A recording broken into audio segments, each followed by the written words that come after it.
Fix చేస్తారు. ఖనిజాల్లోంచి మైన్స్లోంచి ఎంత production అవుతుంది, యూసేజ్ ఎంత, డిమాండ్ ఎంత, ప్రొడక్షన్ ఎంత, సప్లై ఎంత, దాన్ని బట్టి వాళ్ళు ప్రైస్ ఫిక్స్ చేస్తారు. దాంతో వరల్డ్ మార్కెట్లో ఎల్బిఎంఏ తోటి తర్వాత investing.com అని ఒక వెబ్సైట్ ఉంటుంది. ఆ investing.comలో వరల్డ్ మార్కెట్లో డాలర్లలో జరుగుతుంది. మొన్న ఒక 3-4 days బ్యాక్ $3,509.90 అది ఔన్స్ బంగారానికి. ఔన్స్ బంగారం అంటే ఎన్ని గ్రాములు? 28.35 గ్రాములు. 28.35 గ్రాములు ఎంత రేటు? $3,509.90. అక్కడి నుంచి హై నుంచి అంటే లక్ష దాటిందని ఎప్పుడైతే అన్నారో ఇప్పుడు సుమారుగా ఇప్పుడు ఈరోజు మనం మాట్లాడే టైంకి 3,317 అంటే సుమారుగా $200 ఒక 10-20 అటు ఇటుగా $200 తగ్గింది. రేపు కూడా ఇప్పుడు ఇది డౌన్లోనే ఉంది, కాకపోతే లక్షకి దగ్గరలోనే ఉంది. 300-400 అటు ఇటుగా కానీ లక్షకి దగ్గరలోనే ఉంది. ఇది ఎందుకు వచ్చింది మరి? ఒక్క సంవత్సరంలోనే $2,285.2 నుంచి $3,500 పోయింది. అది అంటే 2,300, 3,500 అంటే $1,200, నియర్లీ 50% పెరిగింది. ఎందుకు పెరిగింది అనే దానికి వచ్చేటప్పటికి ఒకటి ప్రొడక్షన్ తగ్గిపోవటం. ఈ ప్రొడక్షన్ మైన్స్ లో ఏదైతే ఉందో అడుగు పొరల్లో ఉండటం, అంటే చాలా లోతు నుంచి బయటికి తీయాలి, కాస్ట్ ఎక్కువ పడుతుంది ఆ ప్రొడక్షన్ కాస్ట్. దీంతో పాటు ఎప్పుడైతే రష్యా ఉక్రెయిన్ వార్ వచ్చిందో అక్కడి నుంచి పెరగటం మొదలుపెట్టింది. షేర్ మార్కెట్ ఎప్పుడైతే బాగుంటుందో గోల్డ్ డౌన్ లో ఉంటుంది. షేర్ మార్కెట్ ఎప్పుడైతే డౌన్ అయితే ఈ గోల్డ్ పెరుగుతుంది. అందుకని అక్కడ రష్యా ఉక్రెయిన్ వార్ నుంచి గోల్డ్ పెరగటం, ఇజ్రాయిల్ గాజా నుంచి మళ్ళీ పెరగటం, మళ్ళీ అంతవరకు పడి ఈ మధ్య కాలంలో కొంచెం తగ్గింది. కానీ మళ్ళీ ట్రంప్ ఎప్పుడైతే సుంకాలు టారిఫ్లు అనటమో మళ్ళీ అక్కడి నుంచి మళ్ళీ గోల్డ్ పెరగటం. ఈ షేర్ మార్కెట్ అనిశ్చిత పరిస్థితులు ఎప్పుడైతే ఏర్పడతాయో దేశాలే బంగారాన్ని కొని నిల్వలు పెట్టుకోవటం. మన దేశమే లాస్ట్ ఇయర్ రోజు 150 టన్నులు కొనటం మొదలుపెట్టింది. అలా వరల్డ్ అన్ని దేశాలు కొంటూ ఉండేటప్పటికీ గోల్డ్కి డిమాండ్ రావటం.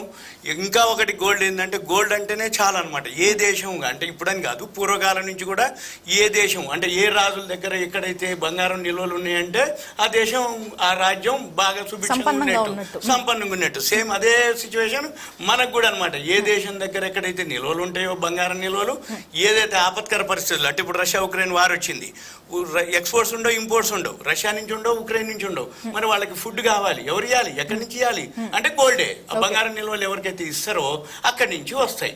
అప్పుడు ఇది ఒక్కటే కాదు, రష్యా ఉక్రెయిన్ వార్ అని కాదు, ఏదైతే అనిశ్చిత పరిస్థితులు ఏర్పడతాయో అప్పుడు గోల్డ్ని వాడుకుంటారు. అది దేశాలు ఉపయోగిస్తాయి, మనుషులు కూడా అదే పని.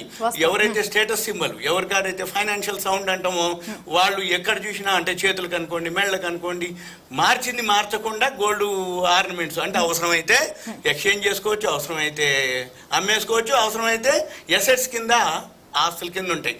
అయితే మేము చెప్పేది ఏంటంటే ఆర్నమెంట్స్ కంటే అక్షయ తృతీయ రోజు 24 క్యారెట్స్ గోల్డ్ కాయిన్స్ దొరుకుతాయి. అవి కనుక కొనుక్కుంటే ఈ మేకింగ్లు వేస్టేజ్లతోటి ఉండకుండా.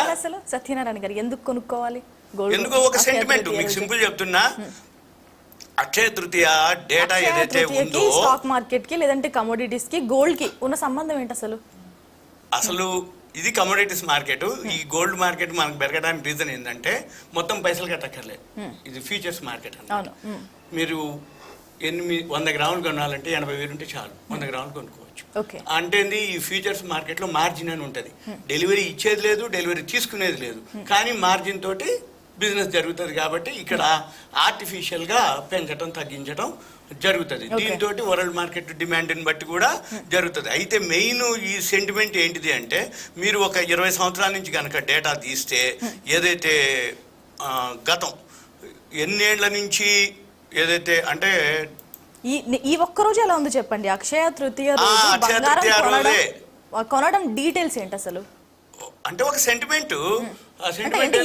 ఏ స్థాయిలో కొంటూ ఉంటారని, ఏ స్థాయిలో కొంటూ ఉంటే మీకు సింపుల్ చెప్తున్నా. మే 6, 2000 సంవత్సరంలో 4,355 ఉంది ఆ రోజు, అక్షయ తృతీయ రోజే. ఈ రోజు 1,00,000 అయింది. అలా మనము 2001 4,000 ఉంది, 2002లో 4,800 ఉంది, 5,300 ఉంది 2003లో, 2004 వచ్చేటప్పటికి 5,700 ఉంది.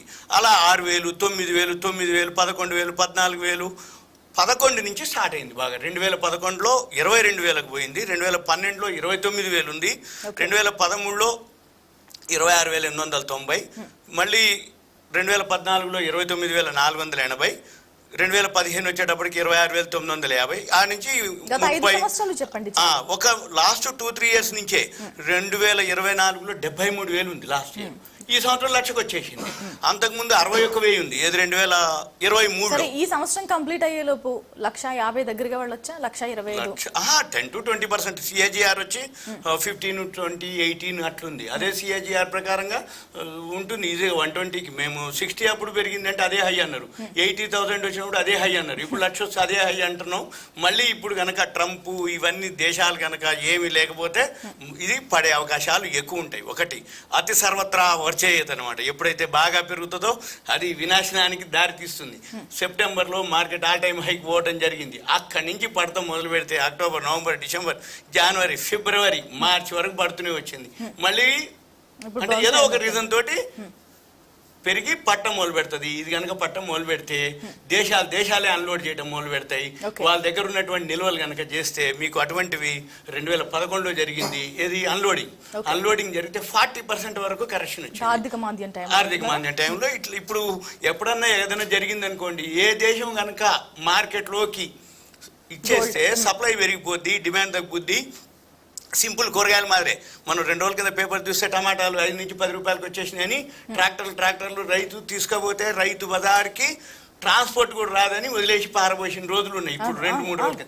అలానే మన మార్కెట్లో అన్ని దేశాలు గోల్డ్ ఎప్పుడైతే నిల్వలు పెడుతున్నాయో ఏదో ఒక పరిస్థితుల్లో ఏ దేశం కనుక డంప్ చేస్తే సప్లై పెరిగిపోతే మార్కెట్లో ఆటోమేటిక్గా డిమాండ్ పడిపోతుంది. ఇప్పుడు ఆల్రెడీ ఇవాళ కూడా పడింది మార్కెట్.